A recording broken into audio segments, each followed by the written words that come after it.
Welcome to ETL Technology. If you are new for the channel, please subscribe and hit the bell icon so you will get notified when I post additional videos regarding the Java programming.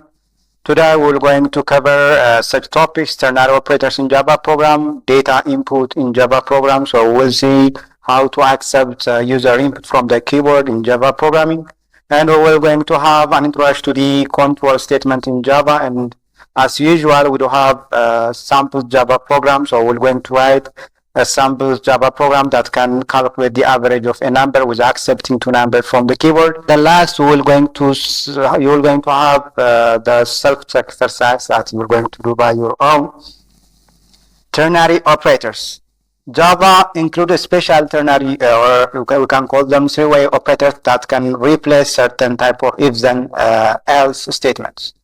So it has a general form. For example, we don't have expression, that this expression is to be evaluated, and its output will going to be Boolean. So if this expression evaluates to be true, expression 2 will be executed. If this expression is false, then expression 3 will be evaluate or will be executed. So this ternary operator can replace if then else statements within a single statement, right? So expression 1 can be an expression that is evaluated to be a Boolean value. If expression 1 is true, then expression 2 is executed, and otherwise expression 3 will be evaluated. So the result of this operator is that of the expression evaluated. So the result of this question mark operation is that of the expression evaluated. If this expression 1 is true, this result will be true, so the expression 2 will be executed. And if this expression 1 is evaluated to be false, expression 3 will be evaluated, right? So right here we have a class named. We have a class named absolute calculator, and we do have two local variables, absolute I, abs I, and I, and I is initialized to be 5, and we do have, here is the ternary operator. This is the expression to be evaluated. This is the expression to be evaluated. When this expression holds true, I will be assigned to the abs I. For example, right here, I is 5. Is 5 greater than 0? That's true. That's true. So I's value will be assigned to abs I. So right now, after this statement, abs I value will going to have a value of 5. If this is not true, if this expression holds false, this negative I will be assigned to absolute value of I. So right here, it will going to display the absolute value of I. Right here, we have initialized I to be negative, right here, negative 8. So this expression holds false. So I's value will be assigned to what? I mean, this I is less than 0. It's true. It's true. Because negative 8 is less than 0, so if it holds true, negative I will be assigned to absolute value. Since I is negative 8,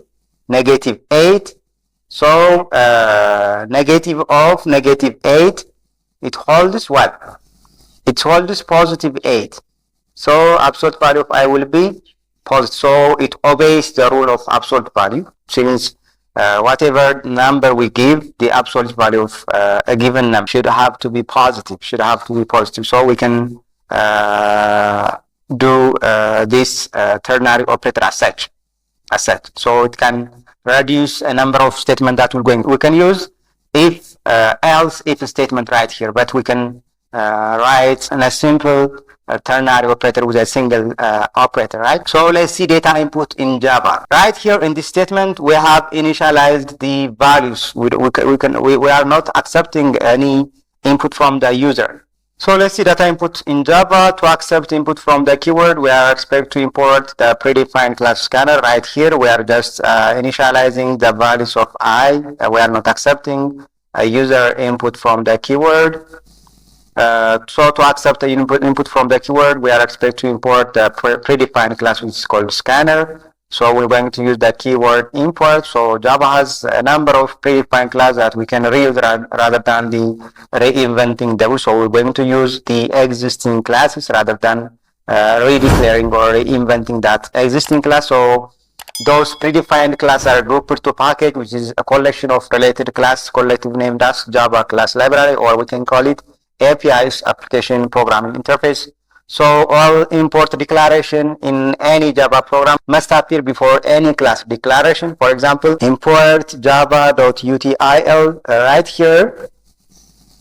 It's a package. It's a package right here. This java.util Java utility is a package, and this is a scanner. This Java utility has a number of predefined classes other than this scanner.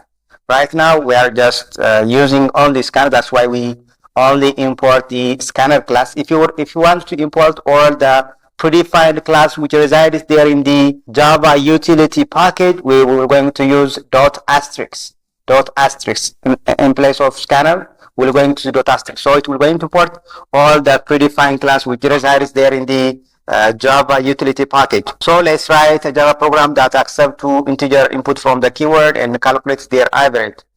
New class. Let me create a class. Then I will going to give it a class name. Average calc.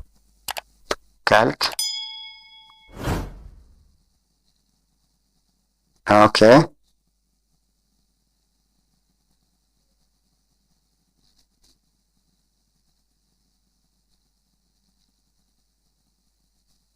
So here is a class named average inside the EthiotechNoTube package.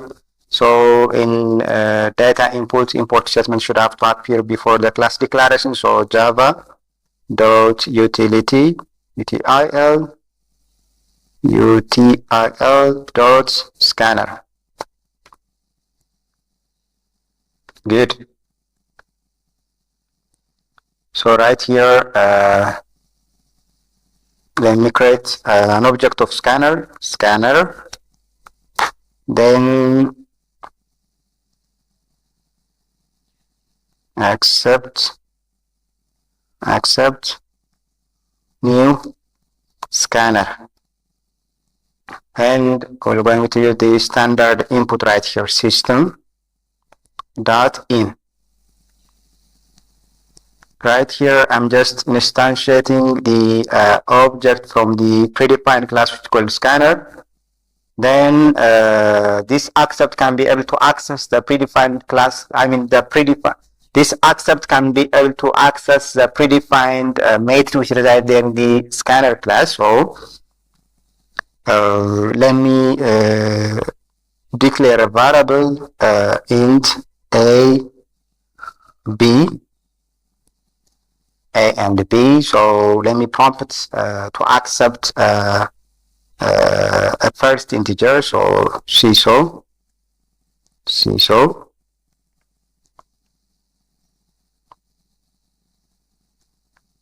enter the first integer.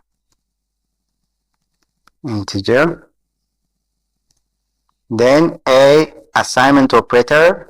There is an object accept right here, accept, and I do have a predefined method next int. Since I'm just accepting an integer, so next int will be called, this is predefined method to accept an integer from the keyword. If you don't have floating point, we can use next float. Then let me copy paste this one right here, and let me use b right here and enter the second integer. So let me create a variable float average A over B. Right here we have to cast because A and B are integers. So if we don't cast, their output will going to be integer. So it will going to truncate the decimal point after truncate the values after decimal point. So not to truncate it, we're going to cast the integer output to the float, right? So I'm going to use float. I'm just changing the data type, right? Float A over B. So let me copy this one.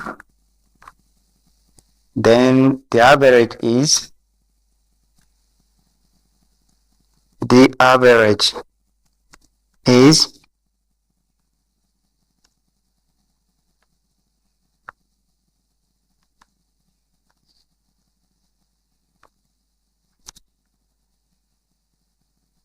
average.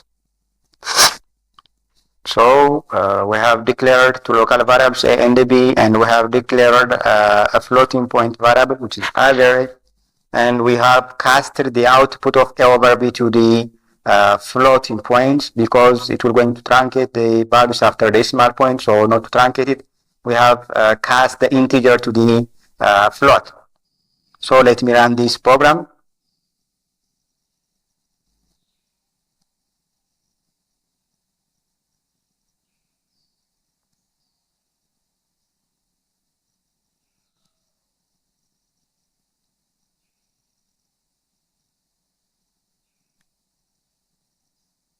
Here is the output. Let me 45. Let me use 34. Yeah, the average is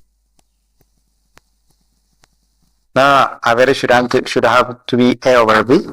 A plus B S plus B over 2.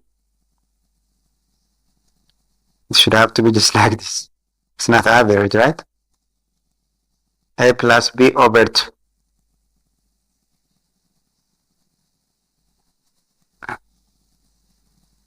A plus B over 2.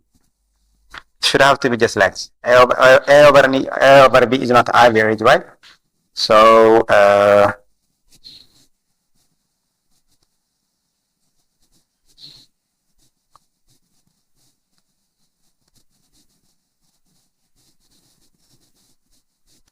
let me enter 15 to 8.5. The average is 8.5. So if you don't have certain floating point variable, we can use next float. If you don't have certain string, we can use next line to accept a string from the keyboard. So it's all about data input. So let's see the control statement in Java program. Control statement in Java program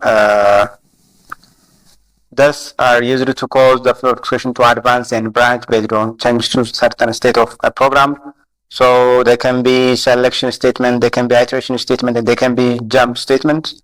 So selection statement allows program to choose different paths of expression based on the outcome of an expression or the state of a variable. We can have the if statement, if else statement, if else, if ladder statement, even the nested if statement are categorized here in the selection state. So based on the state of the expression or based on state of a variable, they will going to choose different paths to be executed.